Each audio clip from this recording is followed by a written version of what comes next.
ফরেক্স এর ক্লাস 13, যেটা স্টার্ট হয়েছে হচ্ছে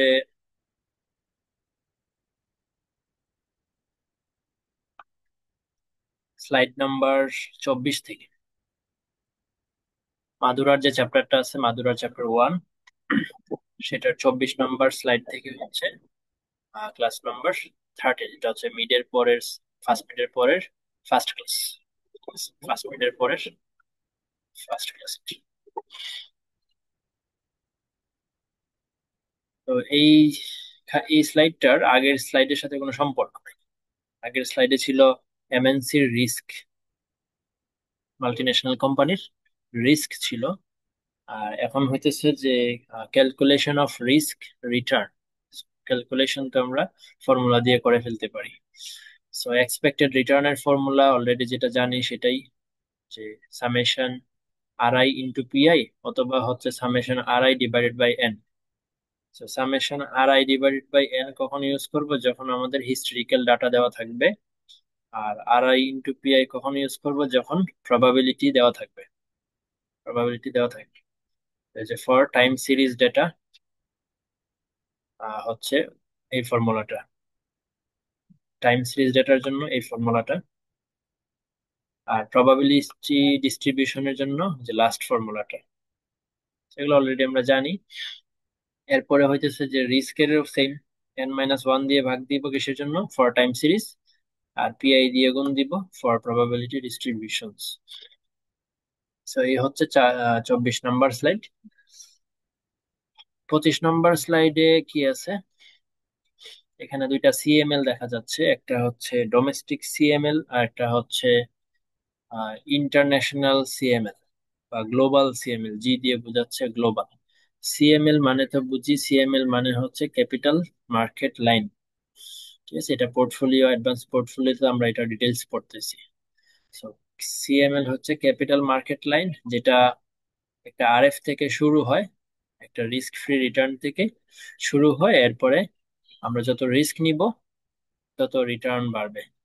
আমি যদি একদম জিরো রিস্ক নেই, মানে রিস্ক যদি আমি না নেই, সেক্ষেত্রেও কিন্তু আমি আরএফ পাচ্ছি। এই যে জিরো রিস্কে, এই যে আমার আরএফ। এরপরে আমি যত রিস্ক বাড়াবো, আমার রিটার্নও তত আস্তে আস্তে বাড়তে থাকবে। সো এটা হচ্ছে আসলে CML, capital market line. So capital market লাইনটা, ডোমেস্টিকের লাইনটা একটু ফ্ল্যাটার হয়। আর গ্লোবাল লেভেলে গেলে তখন ওই লাইনটা হচ্ছে একটু খাড়া হয়, মানে একটু স্টিপার হয়, বেশি স্টিপার হয়। তার মানে গ্লোবাল গ্লোবালে গেলে আমি অল্প রিস্ক নিলে বেশি রিটার্ন পাচ্ছি। ঠিক আছে, অল্প রিস্ক নিলে, এই যে এই রিস্কে যদি আমি চিন্তা করি, এখানে যে একটা রিস্ক আছে, এই পরিমাণ রিস্কের রিটার্ন কিন্তু আমাকে বেশি দিচ্ছে কে, গ্লোবাল কিন্তু আমাকে বেশি রিটার্ন দিচ্ছে। যদিও গ্লোবাল লেভেলে আর এফটা ছোট হয়, রিস্ক ফ্রি রিটার্ন যেটা, সেটা কিন্তু গ্লোবাল লেভেলে গেলে ছোট হয়। যে ইন্টারসেকশন, এই যে স্লোপ, ইন্টারসেপ্ট যেটা, ইন্টারসেপ্টটা কিন্তু গ্লোবাল এরটা ছোট। আর আমাদের যে ডোমেস্টিক, সেটা কিন্তু হচ্ছে একটু বড়। এই কথাগুলো এখানে লিখছে যে blue ones are domestic and red ones are international. ব্লুটা হচ্ছে ডোমেস্টিক সিএমএল, রেডটা হচ্ছে গ্লোবাল সিএমএল। সো এগুলোর মধ্যে ডিফারেন্স হচ্ছে যে lower correlations shifts the efficient frontier further left. এই যে এখানে এফিশিয়েন্ট ফ্রন্টিয়ার নামে একটা নীল একটা কার্ভ আছে, যে বাঁকা কার্ভটা, এবং লাল একটা কার্ভ আছে, সেটাও এফিশিয়েন্ট ফ্রন্টিয়ার। তো বলতেছে আমরা যখন গ্লোবালে যাব, গ্লোবালে গেলে আমরা হচ্ছে লোয়ার কোরিলেশন পাই। লোয়ার কোরিলেশন কিভাবে পাই, যে ডোমেস্টিক একটা কোম্পানিতে ইনভেস্ট করলাম, প্লাস আমি হচ্ছে গ্লোবাল একটা কোম্পানিতে ইনভেস্ট করলাম, তখন এটা হচ্ছে আমার গ্লোবাল সিএমএল টা ক্রিয়েট হয়। আমার পোর্টফোলিওটা তখন গ্লোবাল হয়ে যায়। ঠিক আছে, তো তখন হচ্ছে কোরিলেশনটা লোয়ার হবে। সাপোজ আমাদের দেশের একটা গ্রামীণ ফোন, একটা আমাদের দেশের একটা লোকাল কোম্পানি, আর পাশাপাশি হচ্ছে বিদেশের একটা কোম্পানি। এই দুইটা কোম্পানির কোরিলেশন কিন্তু লো হবে, রেদার দেন হচ্ছে আমাদের দেশেরই দুইটা কোম্পানি। আমাদের দেশে দুইটা কোম্পানির কোরিলেশন কিন্তু বেশি হবে, এবং একটা গ্লোবাল একটা লোকাল নিলে সেক্ষেত্রে কিন্তু কোরিলেশনটা কম হবে। সো যদি যত কোরিলেশন কম হবে, তত আমার এফিশিয়েন্ট ফ্রন্টিয়ারটা কি হবে, আরো বাম দিকে যাবে, আরো বাম দিকে যাবে। আর বাম দিকে গেলে ভালো না, কারণ হচ্ছে রিস্ক কমে যাচ্ছে। এই যে এফিশিয়েন্ট ফ্রন্টিয়ারটা, এটার যে রিস্ক, এখানে বাম দিকে সরলে কিন্তু রিস্ক কমে যাচ্ছে। যত বাম দিকে সরবে তত ভালো। এরপরে বলতেছে হায়ার ইনডিফারেন্স কার পাওয়া যায়, যেটা ইনভেস্টরের বেটার অফ বোঝায়। সো এই যে আহ, এই যে ইয়াটা ইয়াটা পিপিসি কার্ভটা, মানে এফিশিয়েন্ট ফ্রন্টিয়ারটা, এই যে নীলটা, এই নীলটার উপরে যে আমি ইনডিফারেন্স কার্ভটা আঁকছি, এই যে এটা, হুম, এটা থেকে কিন্তু এটা হায়ার, এই ইনডিফারেন্স কার্ভটা কিন্তু হায়ার। তো এটাই বলতেছে যে পিপিসি কার্ভ যদি লেফটে যায়, তার মানে ইনডিফারেন্স কার্ভটা আর হায়ার হয়। তো এই যে হায়ার ইনডিফারেন্স কার্ভ ইনভেস্টরের জন্য ভালো। ইনডিফারেন্স কার্ভ যত হায়ার হবে ততই তো ভালো। এরপরে হইতেছে international market offers lower risk free rate. আগেই বলছি যে ইন্টারন্যাশনাল মার্কেটে গেলে রিস্ক ফ্রি রেট আসলে কম পাওয়া যায়।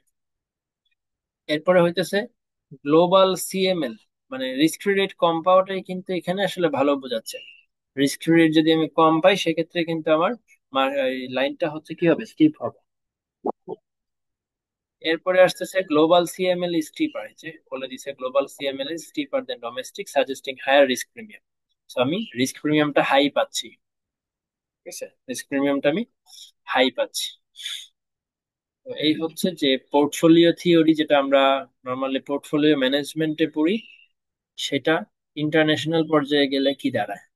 তো এক কথায় সামারি হচ্ছে যে পোর্টফোলিও থিওরি যখন আমরা ডোমেস্টিক থেকে ইন্টারন্যাশনালে যাই, ইন্টারন্যাশনালে যাওয়া মানে হচ্ছে আমি একটা ডোমেস্টিক প্রোডাক্ট, একটা ডোমেস্টিক কোম্পানিতে ইনভেস্ট করতেছি, সাথে আমি একটা গ্লোবাল কোম্পানিতে ইনভেস্ট করতেছি।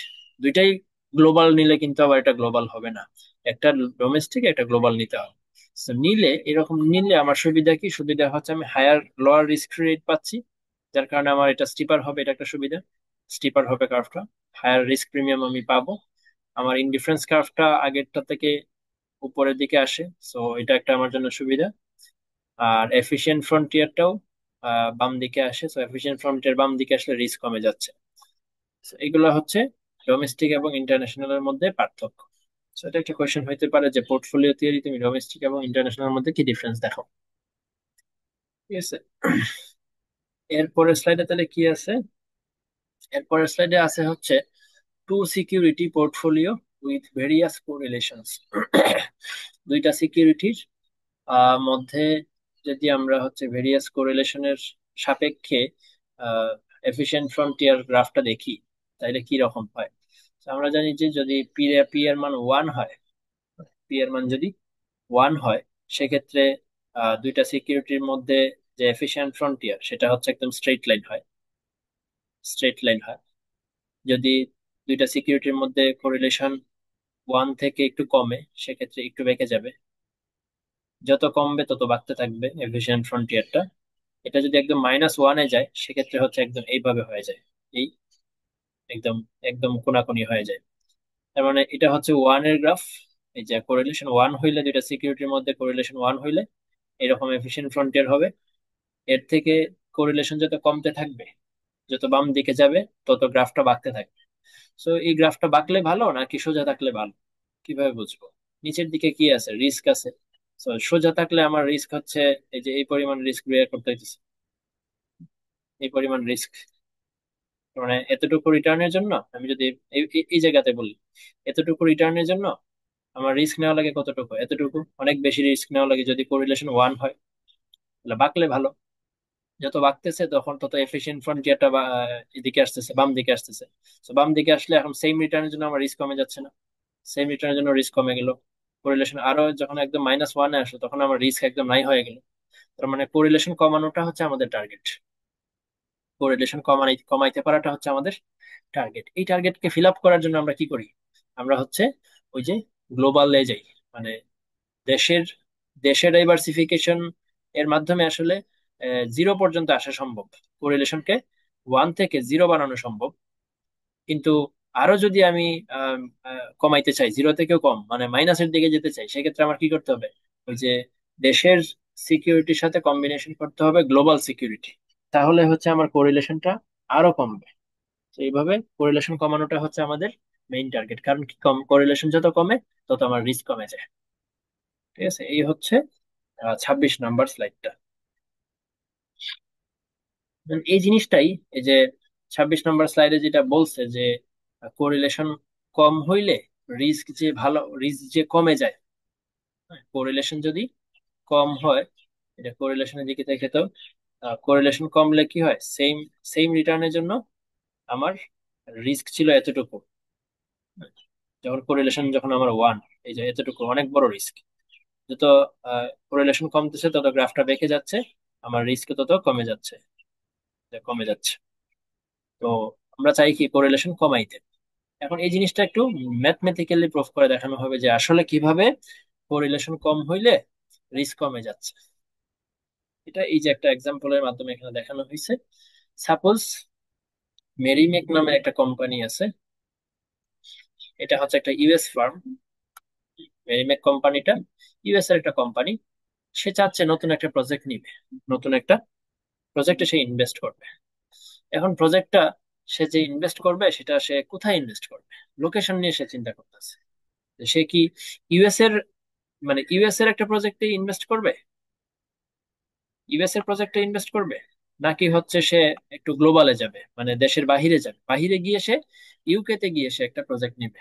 সেম প্রজেক্টটাই সে যদি ইউএসএ তে নেয় তাহলে রিটার্ন দিবে তাকে 25%। এই প্রজেক্টটাই সে যদি ইউকে তে নেয় তাহলেও রিটার্ন সেম দিবে, তার মানে রিটার্ন নিয়ে কোনো ঝামেলা নেই। ঠিক আছে। মেরিমেক নামের একটা কোম্পানি, সে একটা নতুন প্রজেক্ট নিবে।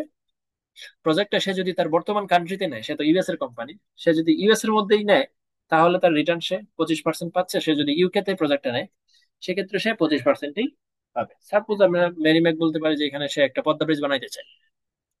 তো যদিও পদ্মা পদ্মা নামের কোনো নদী ইউএসএ তে নেই।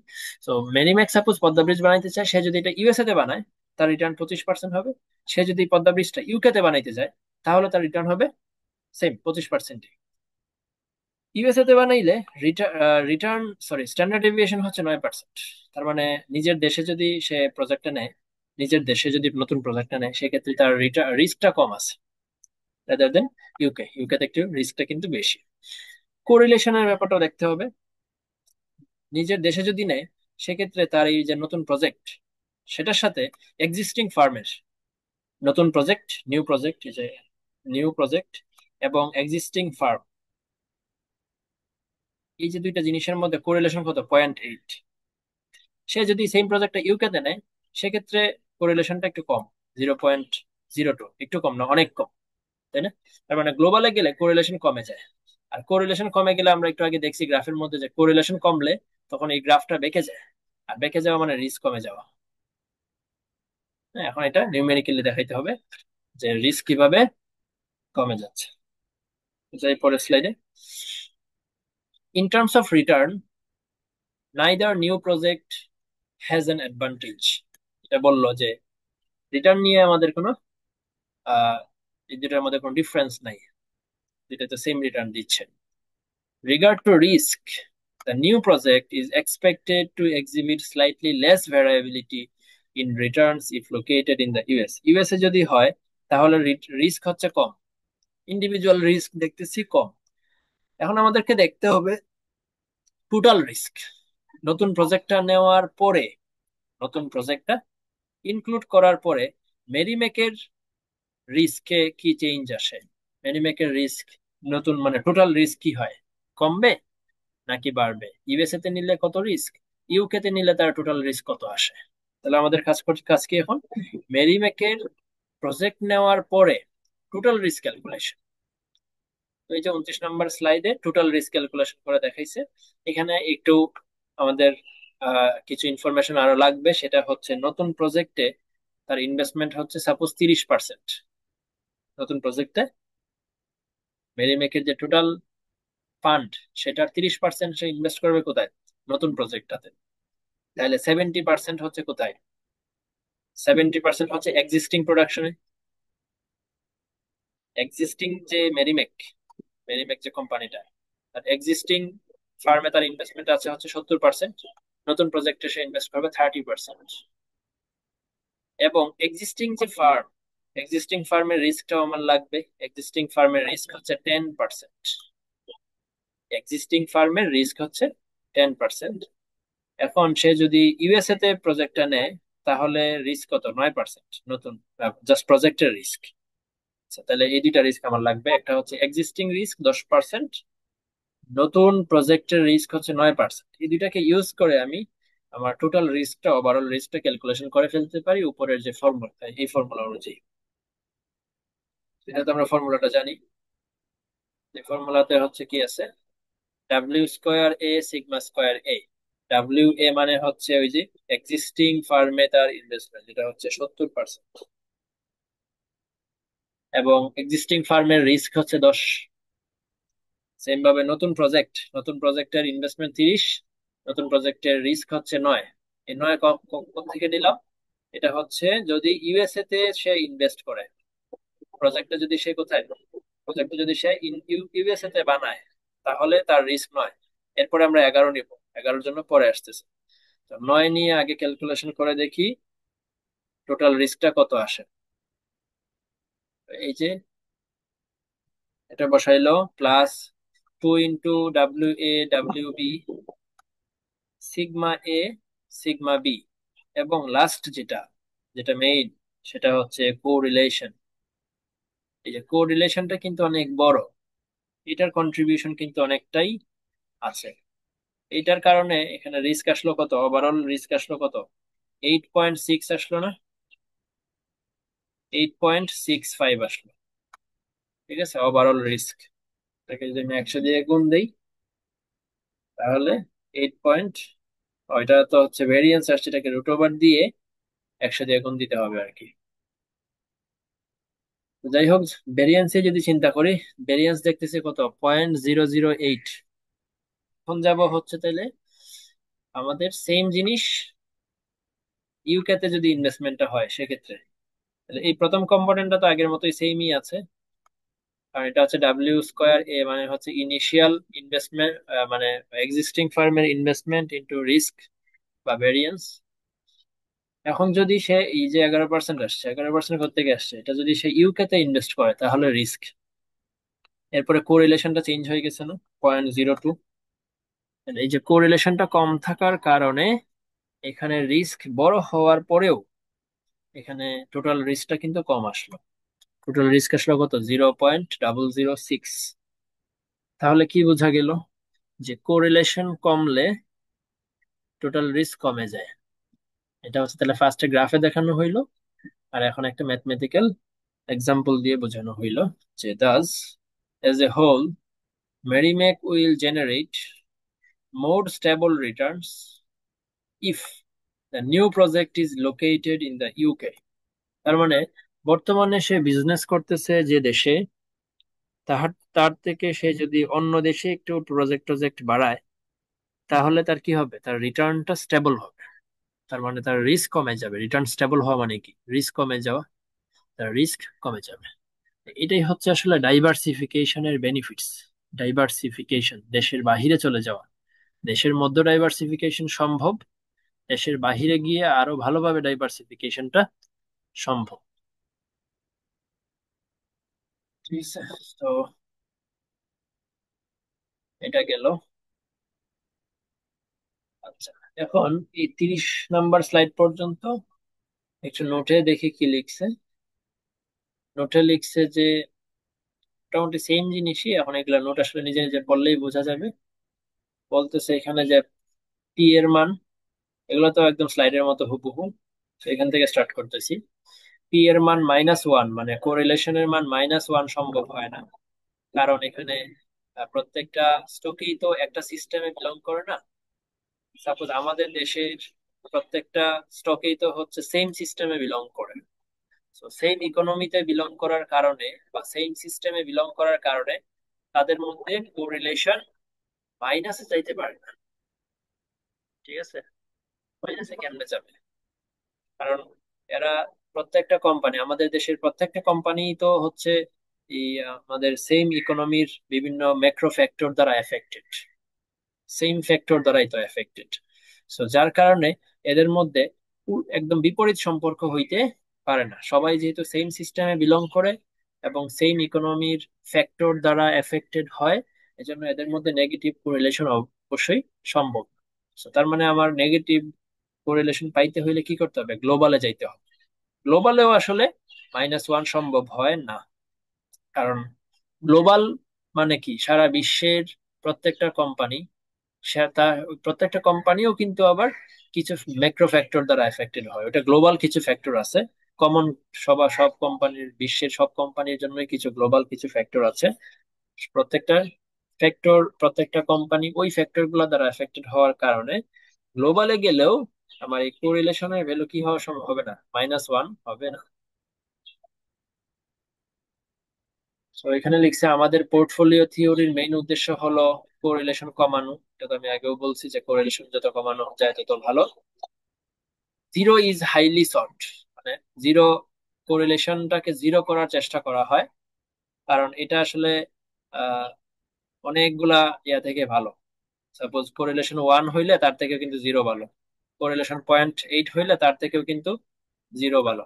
তার মানে জিরোটা হচ্ছে হাইলি সল্ট, বিশেষ করে জিরোটা চাওয়া হয়। -1ও চাওয়া হয় না, যে এরকম না, -1 চাওয়া হইলে ওইটা পাওয়া যায়, মাইনাস আসলে পসিবল হয় না। তো জিরোটাই হচ্ছে মোটামুটি সবাই অ্যাচিভ করার ট্রাই করে, এর থেকে কম হইলে তো আরো ভালো, নেগেটিভে যাইতে পারলে তো আরো ভালো। এই জিনিসগুলো এখানে লিখছে যে -1 সম্ভব না, কারণ সবাই একই সিস্টেমে বিলং করে। গ্লোবাল, ওই যে গ্লোবাল মানে হচ্ছে যে তোমার হচ্ছে কি করতে হবে, একটা লোকাল নিতে হবে আর একটা গ্লোবাল নিতে হবে, এটাকে কিন্তু গ্লোবাল বলা হচ্ছে। দুইটাই যদি গ্লোবাল নিয়ে নিই তাহলে কিন্তু গ্লোবাল হবে না। এয়ারবাস এবং বোয়িং দুইটাই যদি আমি দুইটাতে যদি ইনভেস্ট করি তাহলে কিন্তু আমার কোরিলেশন কমবে না, কারণ দুইটাই হচ্ছে আমেরিকান মনে হয় বা গ্লোবাল, দুইটাই হচ্ছে বাহিরের। দুইটা যেহেতু বাহিরের, তো লাভ হবে না, একটা লোকাল নিতে হবে, একটা গ্লোবাল নিতে হবে।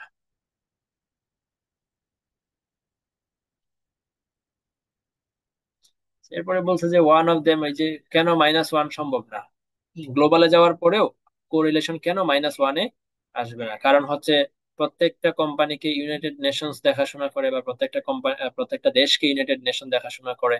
ডাব্লিউটিও আছে সবার জন্য সেম। গ্লোবাল ডিপ্রেশন আসলে সবাইকে এফেক্ট করে। এই জিনিসগুলো কিন্তু সারা বিশ্বের প্রত্যেকটা কোম্পানিকে এফেক্ট করে। এই কমন কিছু ফ্যাক্টরের কারণে গ্লোবালে গেলেও -1 কোরিলেশন অ্যাচিভ করা সম্ভব না। যেমন এশিয়ান ক্রাইসিস, এগুলা প্রত্যেকটা এশিয়ান কোম্পানিকে এফেক্ট করে। যার কারণে আমি যদি ডাইভার্সিফিকেশন করি, যে দেশের বাইরে গিয়ে যদি আমি ইনভেস্টমেন্ট করি, সেক্ষেত্রে আমার কোরিলেশন তো কমতেছে না, নেগেটিভে যাচ্ছে না আর কি। এই যে বলছে যে -1, -0.2, -0.1, -0.2 তে যাওয়া যেতে পারে, কিন্তু এটা -1-এ, একদম -1-এ যাওয়া সম্ভব। এরপরে এই যে এটা হচ্ছে গ্রাফের স্লাইডটা, স্লাইডের গ্রাফটা আর কি। ডোমেস্টিক থেকে আহ ডোমেস্টিক থেকে গ্লোবালে গেলে এই যে এফিশিয়েন্ট ফ্রন্টিয়ারটা বামে যায়, ইন ইনডিফারেন্স কার্ভ গুলা উপরের দিকে যায়। ইনডিফারেন্স কার্ভ গুলা স্লাইডে কিন্তু ভুল আছে। স্লাইডে হচ্ছে, স্লাইড থেকে দেখা যাবে না ইনডিফারেন্স কার্ভের আঁকাটা, বরং এখানে যেভাবে আঁকা আছে সেভাবে আঁকতে হবে। কারণ স্লাইডে ইনডিফারেন্স কার্ভ গুলো এরকম, একটা এরকম দিছে আর একটা দিছে এরকম। তো এই যে দুইটা শেপ চেঞ্জ হয়ে গেছে, শেপ চেঞ্জ হবে না, বরং দুইটা দুইটা গ্রাফই আসলে সেম ভাবে আঁকতে হবে। এটা যেভাবে যাবে এইটাও সেম ভাবেই যাবে, ঠিক আছে, প্যারালাল হইতে হবে। আর এটা একটা এভাবে যাচ্ছে একটা এভাবে যাচ্ছে, হবে না। সো স্লাইডে একটু ঝামেলা আছে। এরপরে এই যে ডিফারেন্স গুলা, স্লাইডের ডিফারেন্স গুলো এখানে বলা হয়েছে, যে লোয়ার কোরিলেশন, তাহলে আর বললাম না, সেম জিনিস। গ্লোবাল আর এফটা হচ্ছে লোয়ার, এটা দেখছিলাম আগেও, because of wider opportunity set. এই কথাটা গুরুত্বপূর্ণ। আমি এখানে স্লাইডে বলতেছিলাম যে গ্লোবালে গেলে রিস্ক ফ্রি রিটার্নটা কমে যায়। সো রিস্ক ফ্রি রিটার্নটা কমে যায় কেন, কারণ হচ্ছে because of wider opportunity set, আমার অনেক অপরচুনিটি সেট আছে। তো আরএফ এ আসলে মেইনলি আমরা বড় করি, আরএফ এ মেইনলি আমরা বড় করি, তো বড় করে এজন্য হচ্ছে এটা যত কম হয়, আরএফ টা যত কম হয় তত ভালো। গ্রাফটাতে যদি যাই, এই যে গ্রাফটা, এই যে এফিশিয়েন্ট ফ্রন্টিয়ার যে এই পয়েন্টটা আছে না, এখানে তো আমার এফিশিয়েন্ট ফ্রন্টিয়ার টাচ করতেছে আমার সিএমএল টা। সো এর নিচে থাকা মানে কি, এর নিচে থাকা মানে হইতেছে আমি ল্যান্ড করতেছি। এর নিচে থাকা মানে হচ্ছে আমি আরএফ এ ল্যান্ড করতেছি, আমি রিস্ক বেশি একটা নিচ্ছি না। আর এদিকে আসা মানে কি, এদিকে উপরের দিকে আসা মানে হচ্ছে আমি এই যে আরএফ রেটটাতে বড় করতেছি, বড় করে আমি ইনভেস্টমেন্ট করতেছি। হুম, মানে রিস্ক ফ্রিতে আমি ইনভেস্টমেন্ট করতেছি না, আমি রিস্কি পোর্টফোলিওতে ইনভেস্ট করতেছি। তো রিস্কি পোর্টফোলিওতে ইনভেস্টমেন্টটা করতে করতে যখন আমি উপরের দিকে চলে আসি, তখন আমার রিস্কিতে আমার ইনভেস্টমেন্ট অনেক বেশি হয়ে যায়, 100% থেকে আমার বেশি ইনভেস্টমেন্ট হয়ে যাচ্ছে। তখন আমি কি করি, আরএফ এ বড় করি। তো এজন্য আরএফ এর এই যে স্লোপটা, এই স্লোপটা যত কম হয় তত ভালো। হ্যাঁ, ডোমেস্টিক এই স্লোপটা মোটামুটি বেশি থাকে, কিন্তু গ্লোবালে গেলে তখন এই এই আরএফটা আরো কমে যায়। তো যেহেতু আমার কাছে, আমি যদি গ্লোবালে যাই, আমার কাছে অপরচুনিটি সেট অনেক, আমি বিভিন্ন দেশ থেকে বিভিন্ন সংস্থা থেকে লোন নিতে পারি, তো এই জন্য এটা হচ্ছে আরএফটা কমে যায়।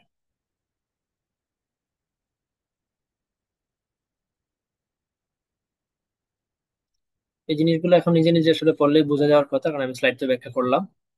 এখন জাস্ট এই নোটগুলো খুবই সুন্দর করে লেখা, এবং স্যারের কথাগুলো একদম হুবহু তোলা আছে, বোঝা যাবে।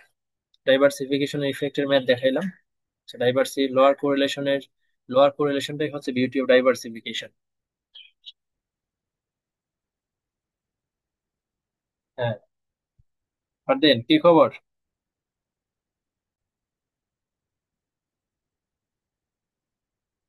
লোয়ার কোরিলেশন যেটা আমরা সবসময় চাই, কোরিলেশন লোয়ার করতে, সেটাই হচ্ছে আসলে বিউটি অফ ডাইভার্সিফিকেশন। ডাইভার্সিফিকেশনটা আমরা যদি করতে পারি, তাহলে লোয়ার কোরিলেশনটা পাওয়া যায়। আর লোয়ার কোরিলেশনের ফলে আমাদের কি হয়, ওই যে ওভারঅল স্ট্যান্ডার্ড ডেভিয়েশনটা কমে যায়। সো এটা তো এই যে ম্যাথমেটিক্যালি দেখলাম, 0.08653, 0.06814। সো আমি যদি ডাইভার্সিফিকেশনটা আমি দেশের বাইরে গিয়ে করতে পারি, তাহলে হচ্ছে আমার কোরিলেশনটা কমে যাচ্ছে। আচ্ছা, এটা গেল এই পর্যন্ত। স্লাইড নাম্বার করতে আসছিলাম 28-এ খুব সম্ভব, 29ও শেষ, 30ও শেষ, হ্যাঁ 30 পর্যন্ত আসছিলাম। এখন আসতেছে 31। 31 নম্বর স্লাইডটাতে বলতেছে যে আসলে এই যে ডাইভার্সিফিকেশন, আমরা এতক্ষণ বললাম যে ভালো ভালো ভালো ডাইভার্সিফিকেশন, ডাইভার্সিফিকেশনের একটা ব্যাড পয়েন্ট আছে। ডাইভার্সিফিকেশনের একটা কি আছে, একটা ব্যাড সাইড আছে। এই ব্যাড সাইডটা খেয়াল করতে হবে। ডাইভার্সিফিকেশন করলে ঠিক আছে, একদিকে সুবিধা হয় যেটা হচ্ছে আমাদের কোরিলেশন কমে যায়, অন্যদিকে একটা ব্যাড পয়েন্ট আছে। এই ব্যাড পয়েন্টটা হচ্ছে যে বেটাটা চেঞ্জ হয়ে যায়। ব্যাড পয়েন্টটা কি? ব্যাড পয়েন্ট অফ ডাইভার্সিফিকেশন হচ্ছে যে এক্সিস্টিং ফার্মের যে বেটা, সেটা চেঞ্জ হয়ে নতুন বেটা হয়ে যায়, একটা অন্য একটা বেটা হয়ে যায়, সেটা মেবি ইনক্রিজ করে, বেটাটা বেড়ে যায়। তো যার কারণে ডাইভার্সিফিকেশনের এটা হচ্ছে একটা ব্যাড পয়েন্ট, যে বেটা বাড়লে কি সমস্যা বা বেটা কমলে কি সমস্যা। বর্তমানে আমি যে বেটাতে আছি, সাপোজ বর্তমানে এই কোম্পানিটার যে বেটাটা আছে, সেই বেটাটা আমার বেটার সাথে ম্যাচ করে। বেটা মানে কি, বেটা মানে হচ্ছে রিস্ক টলারেন্স, আমি কতটুকু রিস্ক নিতে চাই। আমার সাপোজ আমার রিস্ক টলারেন্স হচ্ছে 1.5 লেভেলে আছে, এবং আমি একটা কোম্পানি খুঁজে বের করলাম যেটার বেটা 1.5। তার মানে ওই কোম্পানিটার সাথে আমার বেটা নিজস্ব বেটা মিলে গেল, এজন্য আমি ওই কোম্পানিতে ইনভেস্ট করলাম। কিন্তু কিছুদিন পরে দেখা গেল এই কোম্পানিটা, সে কিছু ডাইভার্সিফিকেশনে হাত দিল, কিছু নতুন প্রজেক্টে হাত দিল, হাত দেওয়ার ফলে তার বেটাটা চেঞ্জ হয়ে গেল, বেটা কমে গেল অথবা বেটা বেড়ে গেল। সো এটা কিন্তু আমার জন্য একটা অসুবিধার কারণ হয়ে দাঁড়াইলো, কারণ আমার বেটা তো 1.5, এবং আমার জন্য এটা কিন্তু স্টেবল। আমার বেটা যেটা হচ্ছে পার্সোনাল বেটাটা মোটামুটি স্টেবল, এটা এত সহজে কি হয় না, চেঞ্জ হয় না। পার্সোনাল বেটাটা, আমার বেটা হচ্ছে 1.5, এবং আমি এমন একটা কোম্পানি খুঁজে বের করছিলাম যার বেটা 1.5। এখন যেহেতু সে ডাইভার্সিফিকেশন করলো, তার বেটাটা কি হয়ে গেল, চেঞ্জ হয়ে গেল। এটা আমার জন্য কি, আমার জন্য একটা প্রবলেমেটিক কারণ হয়ে গেল না, যে আমি যে বেটাতে বিলং করি সেই বেটাটা এখন চেঞ্জ হয়ে গেছে কোম্পানিটার। তার মানে কি করতে হবে, এই কোম্পানির স্টকটা আমার বিক্রি করে দিতে হবে, এটা আমি আর হোল্ড করতে পারবো না। এটা হচ্ছে একটা ডাইভার্সিফিকেশনের একটা ব্যাড পয়েন্ট, যে ডাইভার্সিফিকেশন করলে বিলঙ্গিংনেস, আমি যে বেটাতে বিলং করি, ওই বিলঙ্গিংনেসটাতে সমস্যা হয়ে যায়। হ্যাঁ, আমি যে বেটাতে বিলং করি, সেই বেটাটা যেহেতু চেঞ্জ হয়ে যাচ্ছে, সো এটা একটা ডাইভার্সিফিকেশনের সমস্যা। So, এই জিনিসগুলো এখানে বলা হচ্ছে যে diversification might be a problem quite often, মাঝে মধ্যে ডাইভার্সিফিকেশন একটু সমস্যার কারণ হয়ে দাঁড়ায়। সো বেটা কিভাবে ক্যালকুলেশন করে সেটা তো ফর্মুলাটা দিছে, যে বেটার ফর্মুলা হচ্ছে কোভেরিয়েন্স, আমি যে মার্কেটে আমি যে কোম্পানিতে ইনভেস্ট করছি তার রিটার্ন ইন, এটা তার সাথে হচ্ছে মার্কেটের কোভেরিয়েন্স। তো এটা কিভাবে বের করে কোভেরিয়েন্স, এই যে ফর্মুলা দেওয়া আছে, R I minus R bar into R M minus R bar M, এটা হচ্ছে কোভেরিয়েন্স উপরের ফর্মুলা, ডিভাইডেড বাই এন দিতে হয়। এরপর নিচে হচ্ছে মার্কেটের রিস্ক, সো মার্কেটের ভেরিয়েন্স। সো মার্কেটের ভেরিয়েন্সের ফর্মুলা হচ্ছে এটা, এটাতেও নিচে এন দিতে হয়। তো দুইটাতে যেহেতু এন দিতে হয় এই জন্য এন এন এ কাটাকাটি, তো এন না লিখলেও চলে। এই হচ্ছে বেটার ফর্মুলা।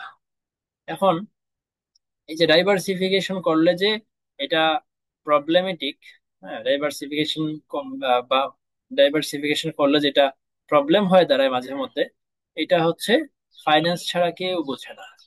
এটা আমি ইচ্ছা করে একটু ফান করার জন্য দাগায় রাখছি, যে আমরা হচ্ছে সব বুঝি আর কি, স্যারের কথাবার্তা শুনলে মনে হয়।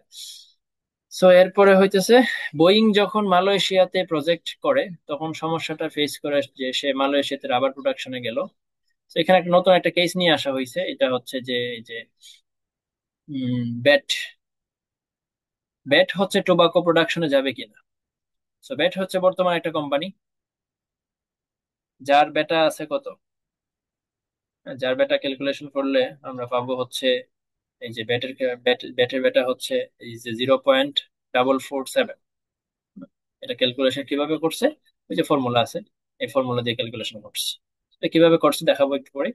তো ব্যাটের ব্যাটের বেটা আছে কত, ব্যাটের বেটা আছে হচ্ছে 0.447।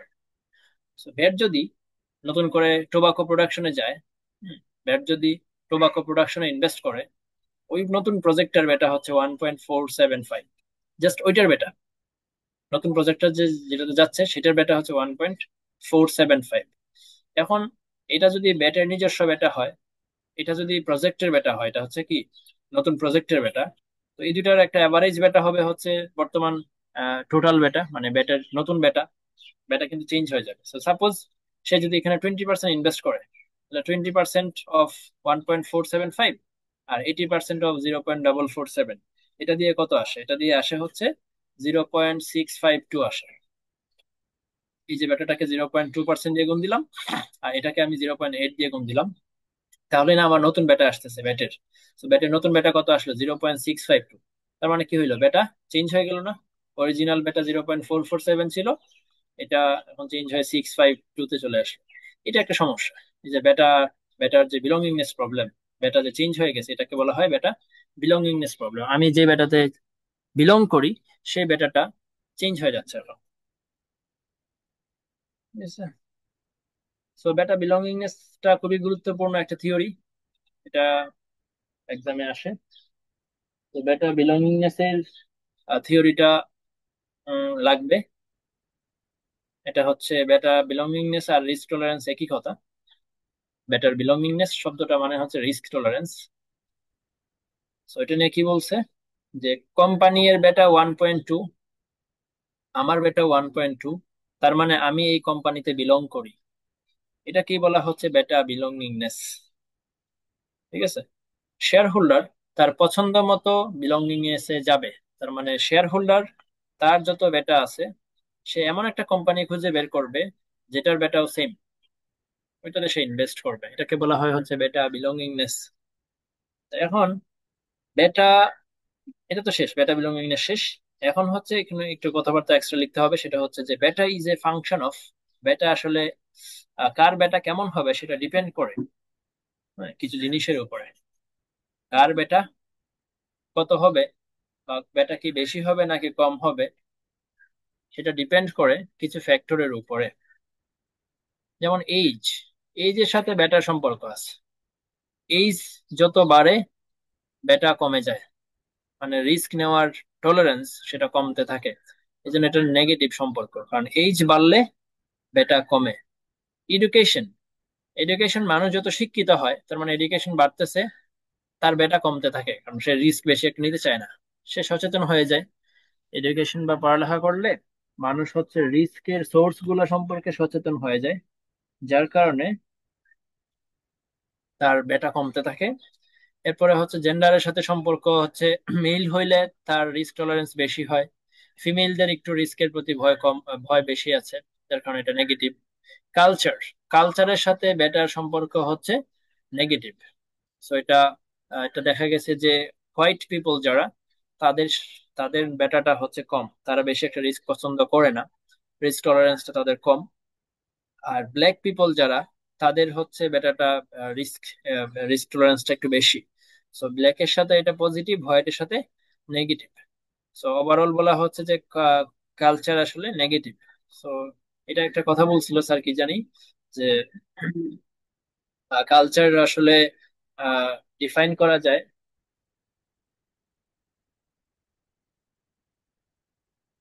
কালচারকে ডিফাইন করা সম্ভব। কালচার খুব সম্ভবত হোয়াইট দিয়ে বেশি একটা জোর দেওয়া হচ্ছিল, যার কারণে কালচারটাকে নেগেটিভ রাখা হয়েছে, হোয়াইটের সাথে মিলিয়ে রাখা হয়েছে।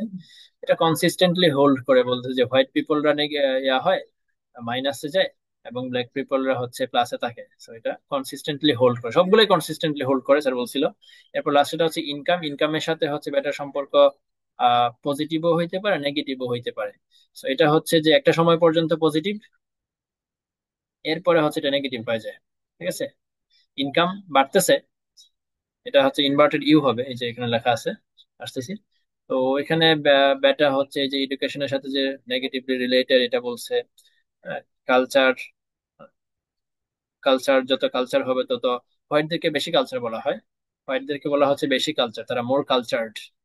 সো কালচার যত বাড়তেছে তত বেটা কমে যাচ্ছে, এটা নেগেটিভ। ইনকামের সাথে যে এটা বেটাটা, সেটা হচ্ছে পজিটিভও হইতে পারে, নেগেটিভও হইতে পারে। এই যে এটা হচ্ছে ইনভার্টেড ইউ। সো প্রথমে ইনকাম এখানে আছে, এরপর ইনকাম আর একটু বাড়লো, তার মানে বেটা কি হইলো, একটু বাড়লো, বেটা কিন্তু বাড়তেছে, তার মানে এই পর্যন্ত বেটা বাড়তেছে বাড়তেছে। এরপর ইনকাম আর একটু যদি বাড়ে ইনকাম, সেক্ষেত্রে বেটা কিন্তু কমা শুরু হয়। সো এটা হচ্ছে ইনকামের সাথে বেটা পজিটিভও হইতে পারে, নেগেটিভও হইতে পারে। সো এগুলো কনসিস্টেন্টলি হোল্ড করে, এবং এম্পেরিক্যালি এগুলো পাওয়া গেছে। হ্যাঁ, এম্পেরিক্যালি পাওয়া গেছে যে মানুষের ইনকামের লেভেলের সাথে সাথে বেটা বাড়ে, আবার একটা সময় গিয়ে বেটা কমতে থাকে। তো এই জিনিসগুলো এক্সপ্লেন করতে হবে। তার মানে বেটা বিলঙ্গিংনেস আসলে এক্সামে কি লিখবো? বেটা বিলঙ্গিংনেস আসলে ফার্স্টে বলবো যে বেটা বিলঙ্গিংনেস এবং রিস্ক টলারেন্স একই কথা।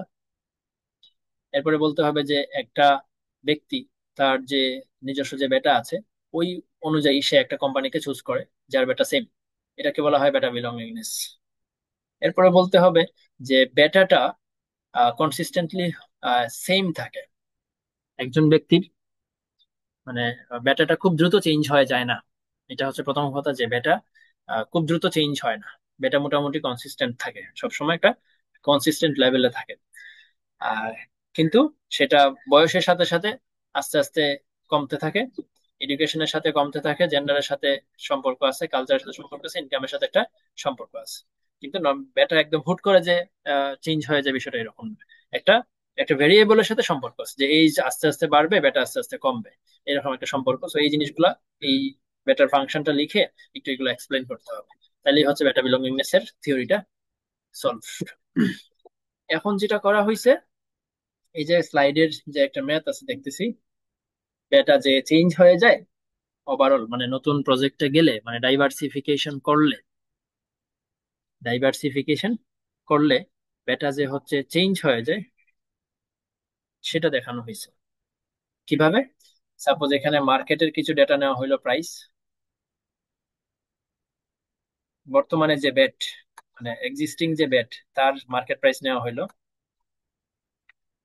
আর সেই নতুন যে প্রজেক্টটাতে ইনভেস্ট করবে, যেটা হচ্ছে এগ্রো, সেটার মার্কেট প্রাইস নেওয়া হইলো। ঠিক আছে, এরপরে যেটা করা হয়েছে, রিটার্ন ক্যালকুলেশন করা হয়েছে।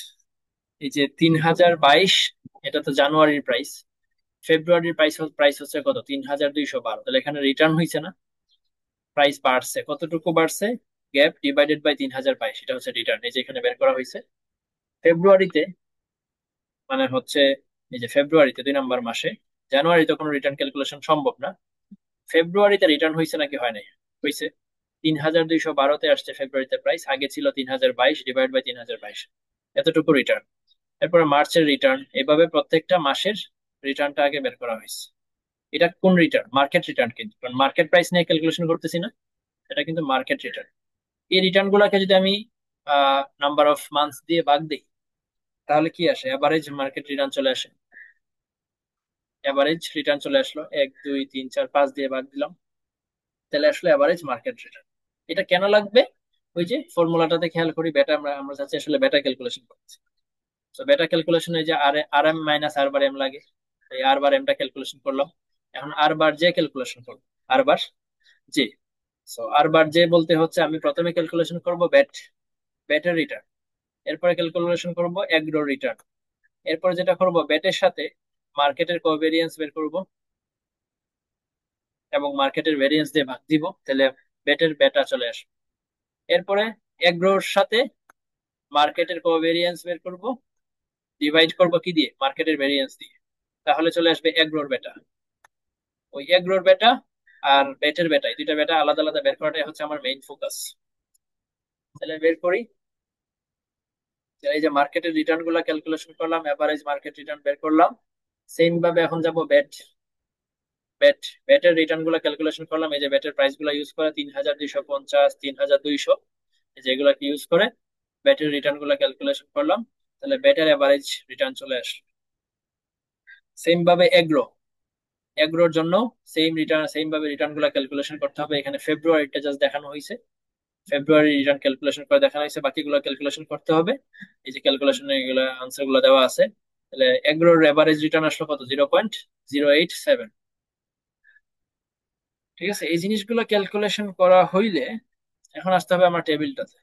এই টেবিলটা বানাইতে হবে। তো টেবিলটাতে ফার্স্ট কলামটাতে কি করা হয়েছে? ডেভিয়েশন উইথ মার্কেট রিটার্ন, এটা বের করা হয়েছে। ডেভিয়েশন উইথ মার্কেট রিটার্ন, তার মানে হচ্ছে এই যে 0.048, এটা আসলে কি? এটা হচ্ছে আসলে এই যে ব্যাটার ফর্মুলার প্রথম পোর্শনটা। এই যে ব্যাটার ফর্মুলা আর জে মাইনাস, না এটা না, এটা R M minus R bar M, এই অংশটা হচ্ছে এটা।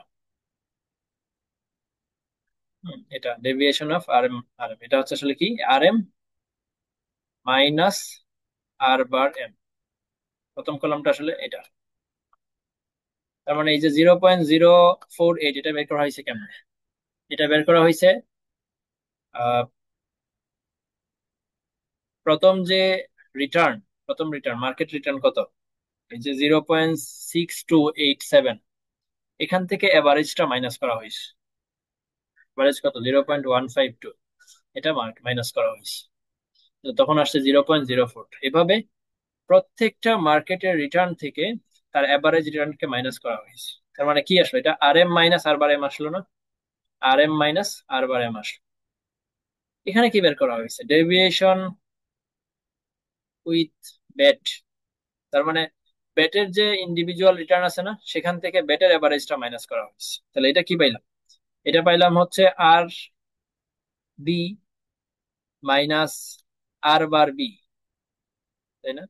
আর বি মাইনাস আর বার বি, এটা পাইলাম।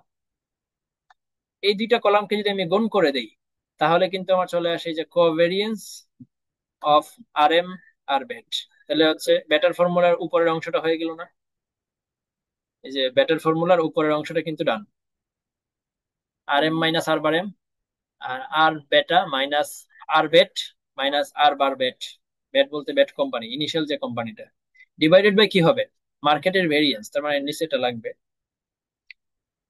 তাহলে 1 number column, 2 number column, 4 number column বুঝলাম।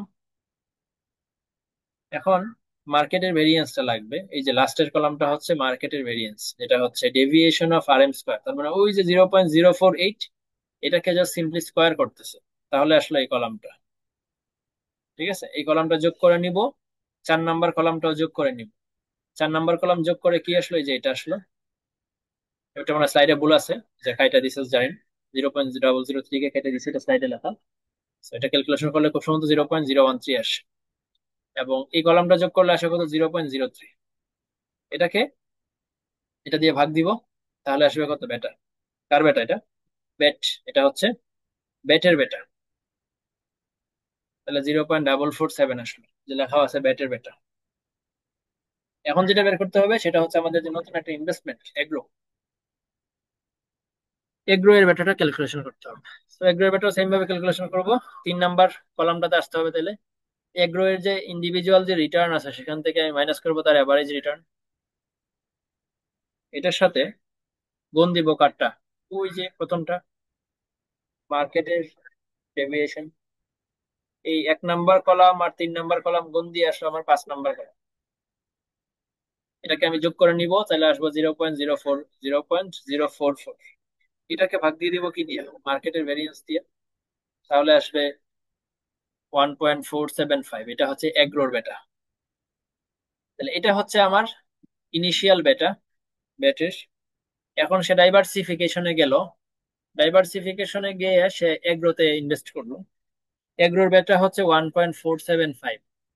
এখন তাহলে এই দুইটাকে যদি আমি ওয়েট দিয়ে গুণ গুণ করি, সাপোজ এটাতে ইনভেস্ট করছে সে 20%, প্রশ্নে বলা থাকবে 20% প্রশ্নে বলা থাকতে হবে। আর যদি থিওরিটিক্যাল আসে তাহলে তো এটা আমরা নিজেরা ধরে নিব যে সাপোজ 20% সে ইনভেস্ট করছে এখানে, 80% ইনভেস্ট করছে সে এখানে।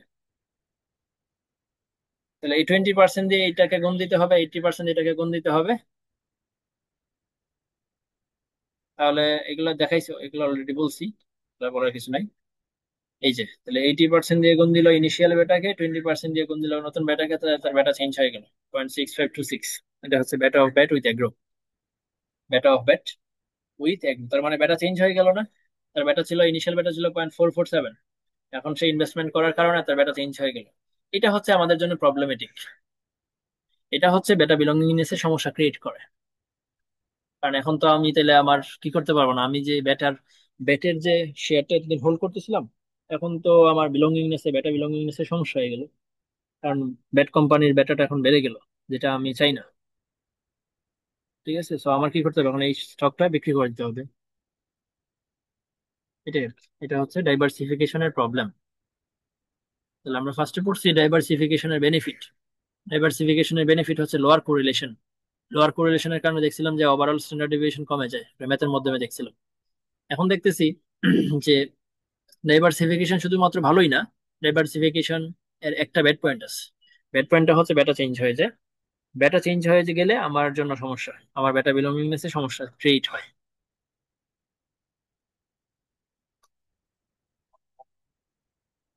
তো এই হচ্ছে ক্লাস 13।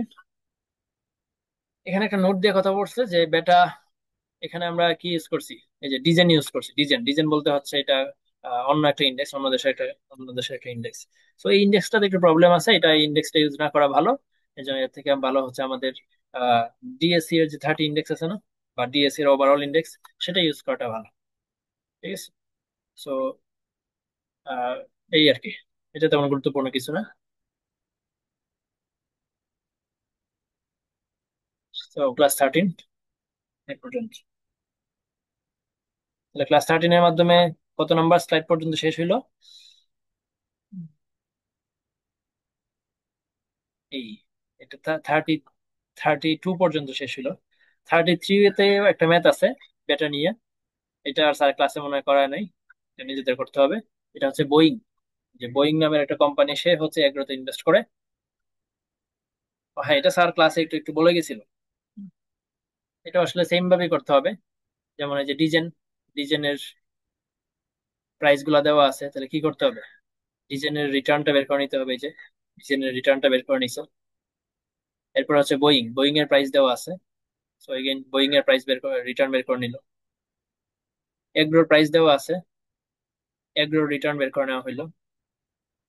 এরপর যেটা করতে হবে, মার্কেটের ডেভিয়েশনটা বের করতে হবে। মার্কেটের ডেভিয়েশন বলতে এই যে মার্কেটের ইন্ডিভিজুয়াল রিটার্ন মাইনাস তার এভারেজ, তাহলে আসবে এটা ডেভিয়েশন অফ মার্কেট, এই কলামটা আসবে। এরপরে হচ্ছে ডেভিয়েশন অফ বি, যেটা হচ্ছে বোয়িং এর ইন্ডিভিজুয়াল রিটার্নের সাথে তার এভারেজের গ্যাপ। এরপর হচ্ছে এগ্রোটা বের করা হইলো। এই ডেভিয়েশন গুলো বের করলে আমরা কভিডেন্সটা ইজিলি বের করে নিতে পারি। তাহলে এরপরে বের করলাম আবার এগ্রোর মার্কেটের সাথে কভিডেন্স। এই দুইটা কলাম গুরুত্বপূর্ণ। এবং লাস্টেটা হচ্ছে মার্কেটের ভেরিয়েন্স। এই মার্কেটের ভেরিয়েন্সের যোগফল দিয়া এই কলামটার একবার ভাগ দিব, আবার এই কলামটার একবার ভাগ দিব। এটাকে ভাগ দিলে হচ্ছে বোয়িং এর বেটা আসবে, এটাকে ভাগ দিলে এগ্রোর বেটা আসবে। ঠিক আছে, এবং এই দুইটাতে দুইটার যে বেটা 0.15 0.56, এই দুইটা বেটাকে আমরা কি করব, কিছু ওয়েট দিয়ে গুণ দিব। ওয়েট দিয়ে গুণ দিলে নতুন বেটা পাওয়া যাবে। সো সেম প্রবলেম, জাস্ট দুইটা এক্সাম্পল দেওয়া হয়েছে প্র্যাকটিসের জন্য। এই হচ্ছে চ্যাপ্টার ক্লাস 13।